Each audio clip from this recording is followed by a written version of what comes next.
కేవలం వకుడా సిల్క్స్. నాణ్యత మా ప్రాధాన్యత. మదీనాగూడ, మియాపూర్, హైదరాబాద్ లో త్వరలో శుభారంభం.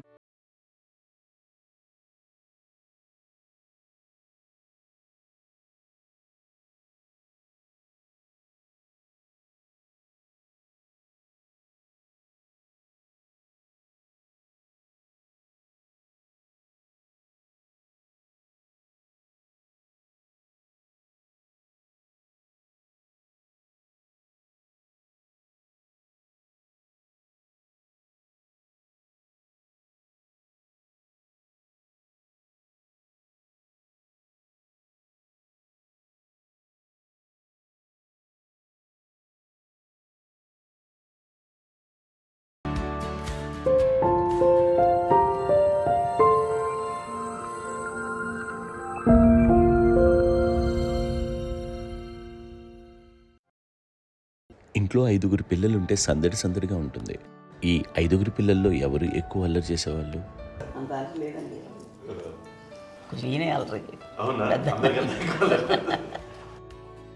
అమ్మ ఇక్కడ ఒకటమ్మా, అల్లరికి, హుషారుకి, చలాకితనానికి, చిలిపితనానికి ఆ తేడా తెలుసుకుని చెప్పమ్మా. అల్లరంటే ఇప్పుడు నా ఇమేజ్ ఏమైపోద్ది, అల్లరంటే అల్లరుడు అని, నేనేమో చాలా రావుడు మంచి బాలుడు అనేలాగా నా ఇమేజ్ ఇది. నేను అలాగే చెప్తుండేవాడిని. నా ఉద్దేశం అదే.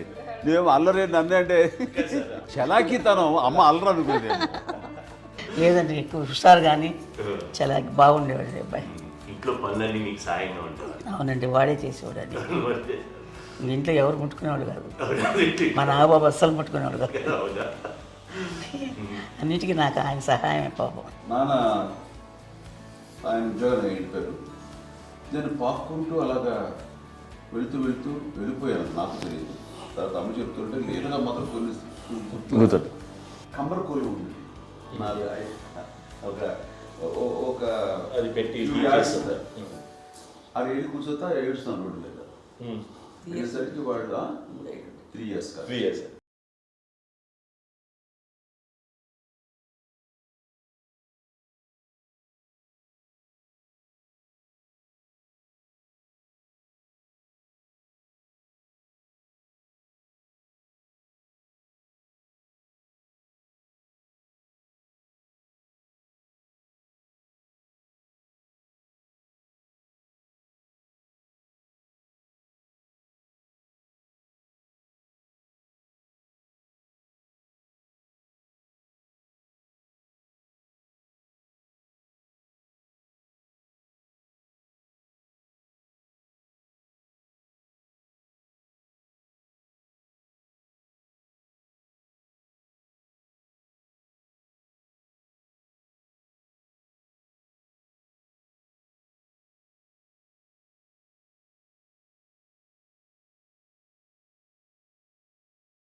చెల్లెళ్ళకి ఇచ్చిన సలహా ఏంటి?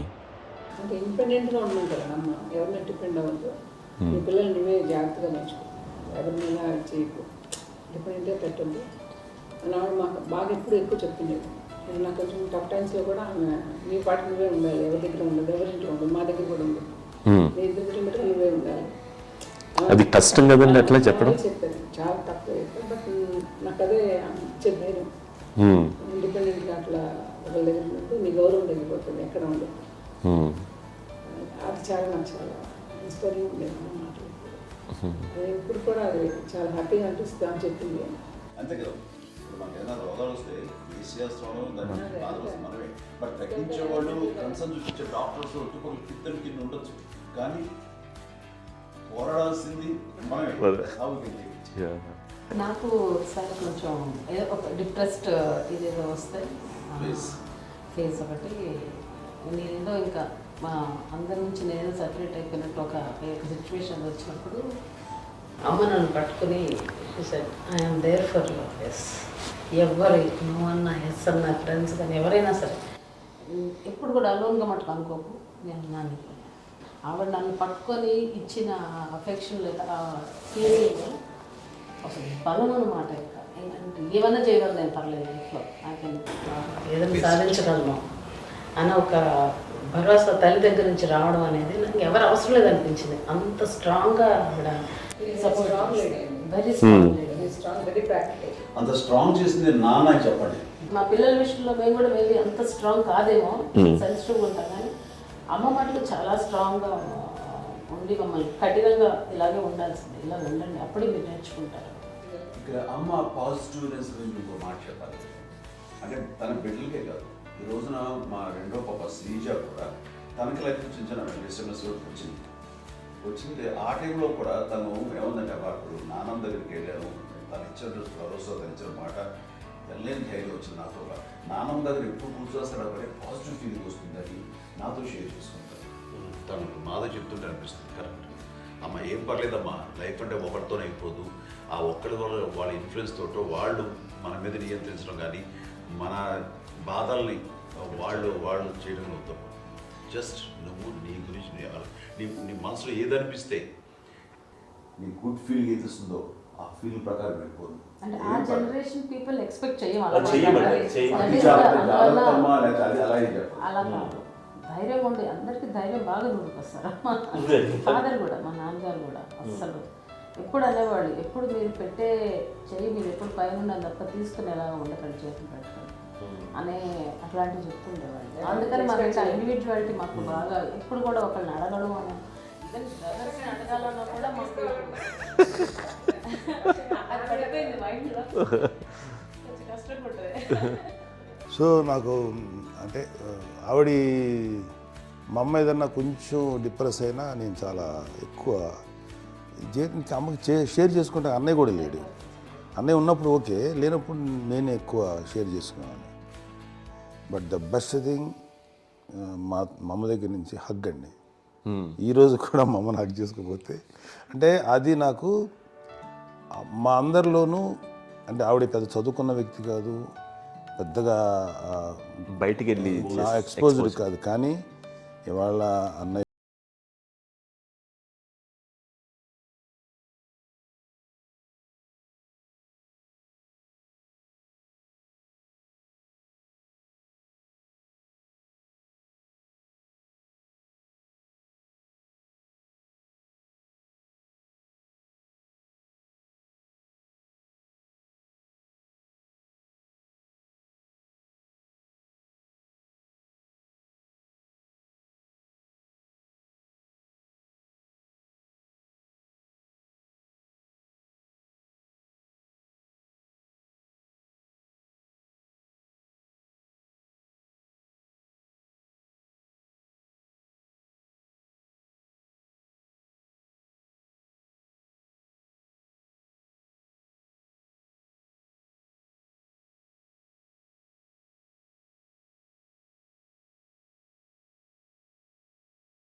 చెప్పాలంటే మీ అందరికీ ఆవిడ ఒక వైఫై లాంటిది.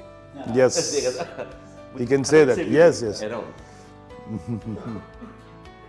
ఇంకొక అడ్వైజ్ కట్టండి, అమ్మ విషయంలో నేను గొప్పగా ఫీల్ అయ్యేది, కానీ చాలామంది పెద్దలు రిటైర్ అయిపోయి విశ్రాంతి తీసుకుంటున్నటువంటి పెద్దలందరూ కూడా ఆచరించే విధంగా ఒక విషయాన్ని నేను గమనించాను.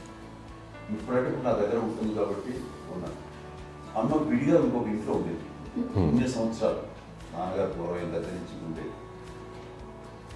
5 సంవత్సరాలు ఒంటరిగా ఉండి నన్ను బిడ్డలందరూ ఎవరు మానవాడు వెళ్ళిపోయారు, నేను ఒంటరి అయిపోయాను అన్న ఫీలింగ్ అమ్మకు ఎప్పుడు ఉండేది కాదు. తర్వాత బిడ్డలు ఆయా వాళ్ళ టైం బట్టి వచ్చి చూసుకుంటూ సరిపోతుంది. అది వారమా, నెలక, 2 నెలక, అసలు ఒకసారి రాలేని పరిస్థితిలో ఉంటుంది. 5-6 నెలల పాటు ఇదే ఊళ్ళో ఉండి పక్క విధుల్లో ఉండి ఎవరి పనులు వాళ్ళు బిజీగా ఉండి, ఎవరి షూటింగ్ వాళ్ళు బిజీగా ఉండి, ఎవరి ప్రొఫెషన్లో వాళ్ళు బిజీగా ఉండి, ఎవరి ప్రొఫెషన్లో వాళ్ళు బిజీగా ఉండి, తన సంసారం తను బిజీగా ఉంటాను. సరే అమ్మ ఏమీ ఫీల్ అయ్యేది కదా, ఏంటమ్మా రావట్లేదు, అసలు పట్టించుకోవట్లేదు ఏంటి అంటే, అంతేలేమ్మా అని ఇలాంటి నిరసన మాటలు కానీ, ఈసరింపు మాటలు కానీ, లేకపోతే న్యూనతాభావం కానీ ఇలాంటివి ఎప్పుడు అమ్మకు ఇవ్వండి. వచ్చారు అబ్బాయి ఏం చేసి పెట్టడా చెప్పండి అంటూ చాలా పాజిటివ్ ఉంది.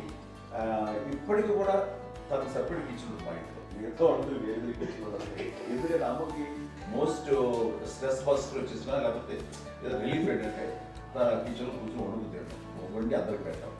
ఇప్పటికీ కళ్యాణ్ బాబు అక్కడక్కడ తిరిగేసి ఎక్కడో చేసి నిరసన చేసి చేసి వస్తే అమ్మకి చాలా జాలి. ఆడేదో ఇంక మేము గుడ్లా కష్టపడుతున్నాం, కానీ ఆడి ఎంతలో వెళ్ళేదో మీ టీవీలో వాటిలో అది ఎక్కువగా చూపించేసరికి వాడే కష్టపడతారు, మేము కష్టపడలేదు ఫీల్ అమ్మకి. అందులో వాడు రాగానే ఎలా వచ్చావా అని అమ్మ ఎక్కడ కళ్యాణ్ బాబు అంటే ముందు అమ్మను కానీ ఎక్కడ కళ్యాణ్ బాబు తను ఎక్కడ ఉంటాడో ఏముంటుందో తెలుసు. అది తెలిసిన తర్వాత ఎక్కడ తను వాడికి ఇష్టమైన బిర్యానీ అవి చేసి చక్కగా పంపించి అన్నీ చేస్తుంది. అట్లాగా బిడ్డలకి పెట్టడమే తప్ప బిడ్డల నుంచి ఈ వయసులో ఎక్స్పెక్ట్ చేయడం లేకపోగా కొంచెం పట్టించుకోవట్లేదు అనే ఒక న్యూనత భావంలోకి వెళ్ళిపోయి సైకలాజికల్ డిప్రెస్ అయ్యే మదర్ మాత్రం కాదు. ఆ రకంగా మాకందరికీ భరోసా. మేము కూడా పెద్ద అయినా బిడ్డలు వాళ్ళ ప్రవృత్తి ఉద్యోగరీత్యాల వాళ్ళ వృత్తిరీత్యా వాళ్ళు దూరం అయిపోయి మనల్ని చాలా కమ్యూనికేషన్ గ్యాప్ వచ్చినా సరే బిడ్డలు నాకు దూరం అయిపోయి పట్టించుకోవట్లేదు. ఇలాగే చూసావా వెళ్ళి ఎంత ఇదిగా వదిలేయేవాళ్ళు గురించి ఇప్పుడు ఏమైపోయాను అని ఇంత కొంచెం బాధపడలేదు వాళ్ళకి అంటూ నెగిటివ్ సైడ్ ఆలోచించే విధానం లేనే లేదు. అది మా అందరికి ఎంత కంఫర్టబుల్ అంటే అంత ఎంతగా ఎందుకోకపోతే మాధవ చూసుకుని మాధవ లేకపోతే నాగబాబు వెళ్తుంటాడు కడిగినప్పుడల్లా మా విజయ్ చూసుకుంటున్నది సరే నాకు కళ్యాణ్ బాబు తను చూసుకుంటుంటాడు. ఇలా ఎవరో కూడా వెళ్తూ ఉంటాం. అమ్మ మాత్రం అది వెరీ గుడ్ హెల్దీ. నేను చాలా మంది తల్లిదండ్రులు చూశాను, అవును, వాళ్ళు చాలా ఇబ్బంది పడుతూ ఉంటారు. పట్టించుకోవట్లేదు, అర్థం చేసుకున్నాము కానీ వాళ్ళు వస్తే బాగుంటుంది కదా అనేది ఉంటుంది. ఫీల్ అవుతారు. అవును, అలాంటి ఫీలింగ్ ఏమి పైగా బిడ్డలు వస్తే వాళ్ళకి ఏం చేసి పెట్టాలా అనే ఆలోచన. అది వెరీ హెల్దీ, చాలా మంది ఆచరించాల్సిన గొప్ప విషయం అనుకుంటాను. చిన్నప్పుడు అన్ని ఆనందాలేనా, మర్చిపోలేని దుఃఖాలు కూడా ఏవైనా ఉన్నాయా? అమ్మ చెప్పాలంటే ఓపికకి, గృహిణిగా తన బాధ్యతలు నిర్వర్తించడానికి అండ్ అన్ని రకాలుగా టేకింగ్ కేర్, దీనికి ఒక మంచి ఉదాహరణ నేను చెప్పగలను. అది తలుచుకున్నప్పుడు నాకు చాలా ఉద్యోగంగా ఉంటుంది, నాకు చాలా కంటితలు వచ్చేస్తుంది. అమ్మకి మేము 5 బిడ్డలు అండ్ పురిట్లోనూ 1 year పెరుగో 2.5 years పెరుగో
ఎక్కడికి వస్తారు హాస్పిటల్ ఈ మధ్యకాలంలో సరే అమ్మకి మోకాల ఆపరేషన్ జరిగింది. అమ్మ నువ్వు కొంత బాధపడుతున్నావు, అసలు ఈ రోజున వచ్చిన మెడికల్ అడ్వాన్స్మెంట్ నీకు అసలు ఏ బాధ తెలియకుండా మోకాల ఆపరేషన్ రీప్లేస్ చేస్తారు అని వీళ్ళందరూ చెప్పాలి భయపడ.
అది కూడా నువ్వే చేయనివ్వండి.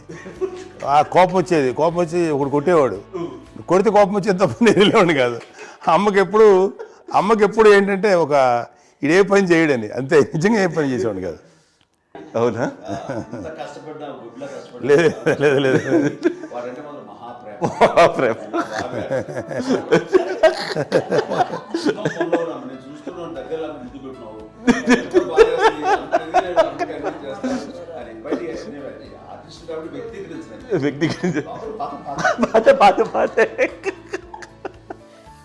చిన్నది కాబట్టి చివరిది కాబట్టి తనంటే బుద్ధండి, నేను పెద్దోడు కాబట్టి నేను ఎక్కువ కష్టపడింది కానీ మా నాన్నగారి చేతిలో ఎక్కువ, అంటే నాన్న బాగా కోపం ఎక్కువ అనుమానించింది కానీ అన్నయ్య పాపం బాగా దొరికేసేవాడు పాపం. ఒకసారి అంటే మరి మాకే అనిపి ఏంటి ఇంత దారుణంగా ఉంది నాన్న మీద కోపం వచ్చేది నాకు. నాన్న మీద కోపం వచ్చేది, వాళ్ళని చేసి బాధ అనిపించేది. అమ్మాయి ఏమనేది కాదు. సరే అయినా సరే ఎప్పుడు కూడా పోనీ అంది చేసినా మళ్ళీ తను హైపర్ యాక్టివ్ అన్నయ్య, ఫుల్. ఇప్పటికీ ఉన్నాడు, ఇప్పుడు ఈ రోజు కూడా అదే అన్నయ్య, సేమ్ హైపర్ యాక్టివ్. యూజువల్గా పెద్ద కొడుకు కొంచెం అంటే సూపర్గా ఒక నిదానంగా ఉంటాడు అంటారు, బట్ అన్నయ్య దానికి జస్ట్ ఆపోజిట్.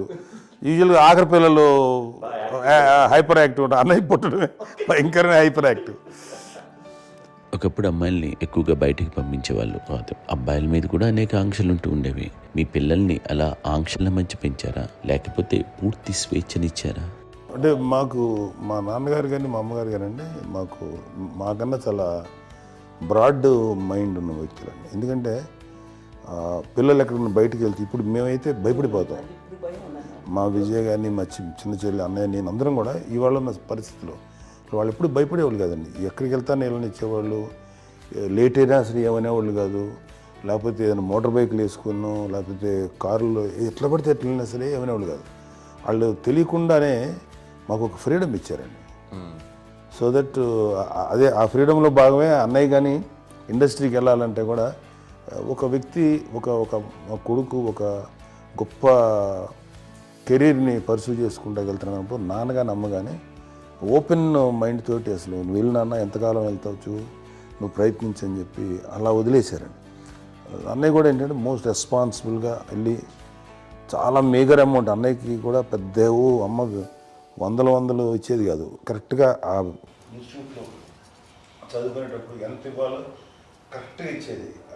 తనకి ఎక్స్ట్రా ఖర్చు పెట్టుకుంటే అంటే అట్లా ఉండేది అంతే కదా, అంత జాగ్రత్తగా అన్నయ్య కూడా అంత రెస్పాన్సిబిలిటీగా రెసిప్రోకేట్ అయ్యి చేసి, అందువల్ల మా అమ్మ నమ్మకం మా అమ్మగారి మా నాన్నగారి నమ్మకాన్ని అంటే ఎప్పుడు అది వాడు ఇంత నమ్మకానికి 10 times ఇచ్చాడు. ఏ వయసెస్ వైపు కానీ ఏ అలవాట్ల వైపు కానీ ఎందులో ఇండల్జ్ అవ్వకుండా నాకు నేనుగా నియంత్రించుకుంటూ సరైన మార్గంలో వెళ్ళేలాగా నాకు వెళ్ళడానికి లోపల ఆ స్ట్రాంగ్ థాట్, అడగగానే వాళ్ళు రెసిస్ట్ చేస్తే ఇచ్చాను ఆపేశారు అని ఏదో చిన్న రిలక్టెంట్ ఫీలింగ్ ఉంటుంది, వాళ్ళ మీద చిన్న కోపం నిరసన ఉండేది.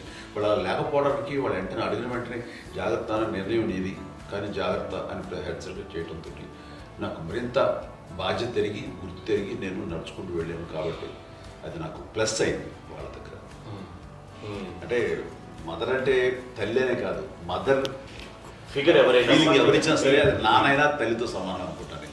నాకు చెప్పినట్లుగా అట్లాగా అలసిపోయి వచ్చిన నాకు కాళ్ళు నొక్కుతుంటే నాకు భయం వేసేసేది. ఆ తర్వాత పడుకో గలవాయించేవాడు, అది కూడా కోపం. అంటే ఉదాహరణ అంటే మళ్ళీ అదే నాకు తిడతారు, ఎందుకు కాదు పడుకుని ఎక్కడ నిద్ర వస్తాయండి నాన్న అంటే. సో ఆ రకంగా నాన్న తన ప్రేమను చూపిస్తుంటాను. ఆ తర్వాత గోండా టైప్లో కూడాను నేను ట్రైన్ కింద వెళ్తుంటే నాన్న అక్కడే ఉన్నారు, రాజమండ్రి దగ్గర ప్రాంతంలో. ఆయన చాలా కోపం చేస్తుంది, ఇలాంటి చేస్తుంటావు నువ్వు, ఏదైనా అయితే ఏంటి అనేది చెప్పి, ఏం పర్లేదన్నా ఏమవుతుందో అన్ని రకాల సేఫ్టీ అన్ని రకాల జాగ్రత్త తీసుకున్నాం. ఈ రోజు ఉన్నది సేఫ్టీ అప్పుడు లేదు, అయినా సరే రేపు పొద్దున నీ కొడుకులు ఇలాంటి పరిస్థితులు నీకు తెలిసి వస్తారు అప్పుడు అనేవాడు. ఎన్నిసార్లు ఆ మాట అనేవాడు. నాకు నిజంగానే మగధీర టైంలో బుర్ర వ్యక్తిని ఆ రోడ్డు మీద పడిపోయేది అని అన్నప్పుడు నాకు ఆ ఫస్ట్ టైం ఆ ఫీలింగ్ కలిగింది. అలాగే పీటర్ హెయిన్స్ అనేవాడు ఫస్ట్ మగధీరలో జంప్ చేస్తారు, మోటార్ బైక్ జంప్ చేసినప్పుడు ట్రైల్లో పీటర్ హెయిన్స్ అంత హైట్ నుంచి 20 feet 25 feet హైట్ నుంచి పడిపోయి మొత్తాన్ని బోన్స్ని ఇరగొట్టుకుని వాడు 7 నెలల పాటు వాడు ఇప్పుడు హాస్పిటలైజ్డ్. అది వీడైతే ఏమో తలుచుకుని భయం వేసేసేది. అప్పుడు నాన్న గుర్తుకు వచ్చేవాడు, ఓహో వాళ్ళ టెన్షన్ ఇంతే లేదు, మనకి మన కొడుకు వస్తే తెలియదు ఈ మాట నాన్న ఎప్పుడూ అన్నారని అనిపిస్తుంది. Sweet memories my. అత్త కోడళ్ళ మధ్య అనుబంధం ఎలా ఉంటుంది? సురేఖ్ గారితో మీకున్న అనుబంధం గురించి చెప్తారా? మాకండి కోడలు కాదండి, నా కూతురండి, అంత బాగుంటుంది.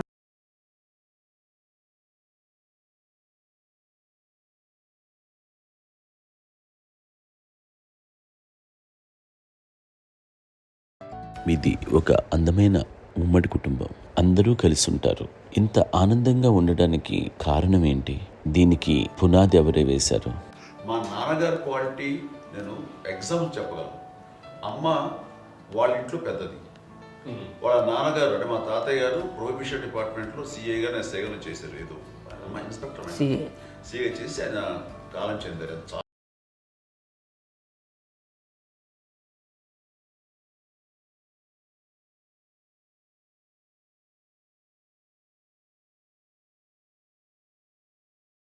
పెద్ద ముగ్గురు ఆడతారు. వాళ్ళు ఏంటంటే రాకరావడి నాగబాబు కంటే కూడా చిన్నవాడు, అది ఆ వయసు అంత చిన్నవాడు. అమ్మ మా పిన్నమ్మలు నాకంటే చిన్నవాడు. అలాంటి పిన్నమ్మల్ని ఆయన వీళ్ళ నాగ చనిపోయిన తర్వాత తన ఫ్యామిలీ అంతగా నాన్న పెంచారండి. నాన్న కూడా అరాకురా శాలరీ మీద బతికేదే తప్ప కూడా కాదు. సో తనకు మిగిలిన దాంట్లో మళ్ళీ ఆ ఫ్యామిలీని చూసుకోవడం, మా అమ్మమ్మని చూసుకోవడం, వాళ్ళ మంచి చెడు చూసుకోవడం. వాళ్ళకు ఇల్లు మాత్రం ఉంది మొగల్తూరులో, ఆ ఇంట్లో వాళ్ళు అద్దెకు వస్తే ఆ కొంచెం డబ్బు నానిచ్చేయడం, అక్కడ పొలం కొనిచ్చారు, ఆ పొలం ఇచ్చే డబ్బుతోటి అంతా బాగా చూసుకోవాలి తన ఫ్యామిలీ లాగా. కాబట్టి నాన్న ఫస్ట్ సూత్రధారి, అమ్మ కూడా ఫ్యామిలీ బాండింగ్ టుగెదర్నెస్ అనేది స్ట్రాంగ్గా ఉండటానికి నాన్న ఏర్పాటు చేసినటువంటి బీజం. అది అమ్మ కంటిన్యూ చేస్తుంది. మేము ఇవన్నీ చూసి మేము నేర్చుకుని మేము టుగెదర్ ఉంటాం. అందునే we are very rich in terms of emotional bonding. ఎవరికి ఏ కష్టం వచ్చినా, ఎవరికి ఏది ఇబ్బంది వచ్చినా సరే మొత్తం అందరం గుమిగూడిపోతాం. ఏ లెవెల్గా వెళ్ళిపోయి మోర్ సపోర్ట్ చేస్తాం. అండ్ వీ డోంట్ ఎక్స్పెక్ట్ ఇంకా అంతమంది ఏముంటుంది ఒకరినొకరు భరోసా. అది మా ఫ్యామిలీ మేము వెరీ స్ట్రాంగ్ అని చెప్పాలి. పెద్దవాడిని కాబట్టి అవకాశం నాకు వచ్చింది కాబట్టి అమ్మా, ఇది ఎప్పుడు ఎవరు కొన్ని విషయాలు నాగబాబు మా సపోర్ట్గా ఉంటాడు. నాగబాబు ఉండి వాడు ఉంటాడు భరోసా. అలాగే ఆడపిల్లలు. మీ అందరిలోనూ అమ్మని ఎవరు ఎక్కువ జాగ్రత్తగా చూసుకుంటారు? ఎందుకంటే ఎగ్జాక్ట్లీ. మేము కూడా గమనించలేని సున్నితమైనటువంటి ఇష్యూస్ లైక్ హెల్త్ విషయం కానీ, అమ్మ మూడు కానీ, అన్నయ్య ఎంత క్యాజువల్ ఎంత బిజీ ఉన్నా ఒక అమ్మాయి ఉంటుంది. అలాగే చాలా చిన్న చిన్న విషయాలు కూడా చాలా మెడికల్ ఇంట్రెస్ట్. అందుకని మాకు అన్నయ్య ఉన్నాడు, అన్నయ్య దగ్గర ఉన్న అమ్మ అంటే ఇంకా ఎక్కువ రిలాక్స్ అయ్యాను. అన్న దగ్గరికి వచ్చాక మేము అందరం చాలా కంఫర్ట్ అయిపోయాం. ఎప్పుడు ఎవరు కొన్ని విషయాలు నాగబాబు మా సపోర్ట్గా ఉంటాడు. నాగబాబు ఉండి వాడు ఉంటాడు భరోసా. అలాగే ఆడపిల్లలు. ఇట్లా ఒకరినొకరు అండి కాంప్లిమెంటింగ్ టు ఈచ్ అదర్ అండి. అది ఒక్కరు కాదండి, అది వాళ్ళు ఆమె చూపించే ప్రేమగా నేను చెప్పగలను. కానీ బట్ దీని అందరూ సూత్రధారి నాన్న తర్వాత అది అమ్మ మీద.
ఒకరికి ఇంకొకరు భరోసాగా ఉండేవాళ్ళు అంటే అందరూ కలిసి సపోర్ట్గా ఇది చేయడం. ఎందుకంటే వీళ్ళ పెద్దనాన్నగారి పిల్లలు కూడా ఆయన చూసేవారు.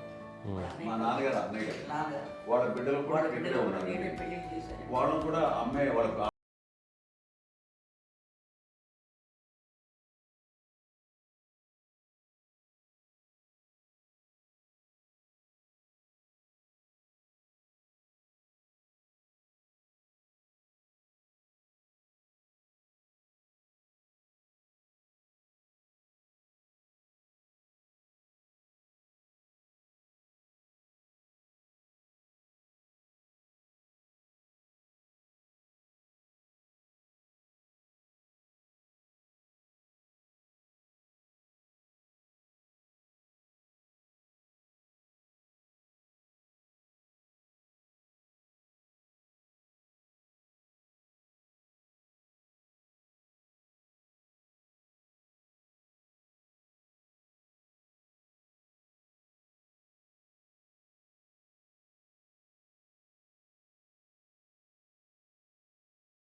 ఉంటుంది.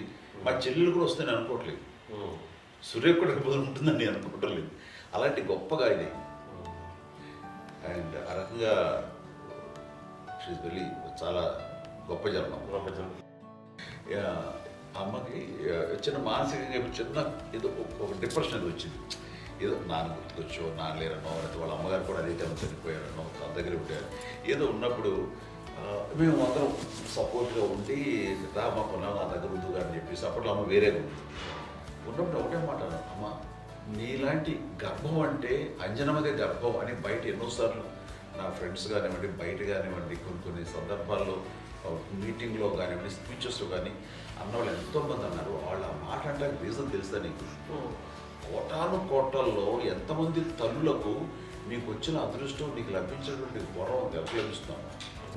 బిడ్డలు ఎంతోమంది చేత కొనియాడబడుతున్నారు, ఎంతోమందికి సహాయపడుతూ ఆ రకంగా వాళ్ళందరి యొక్క ఆశీస్సులు పొందుతున్నారు. కానీ ఎంతోమందికి నిరంతరం హెల్ప్ చేస్తూ వాళ్ళ ఇది చూసుకుంటున్నారు.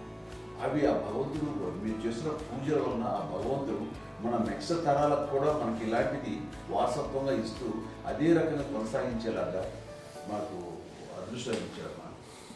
ఇంతమంది ఎవరు మీ నుంచి వచ్చిన వాళ్ళే, మీరు ఇది ఎంత గొప్ప గర్భం, ఎంత గొప్ప జన్మ ఇది. వాటికి నువ్వు ఇలా అవటం హై లెవెల్లో ఉండాలి ఫీలింగ్స్గా నువ్వు కానీ. అంతే నువ్వు ఇలా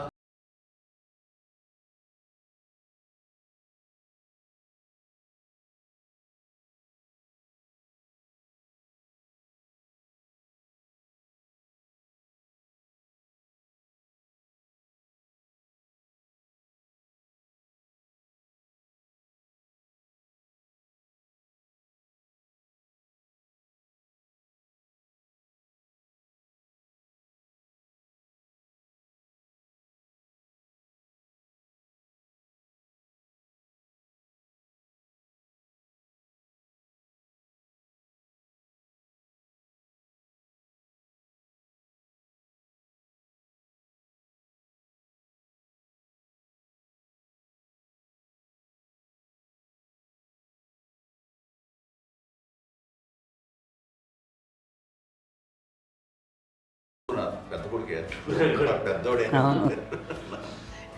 గురువు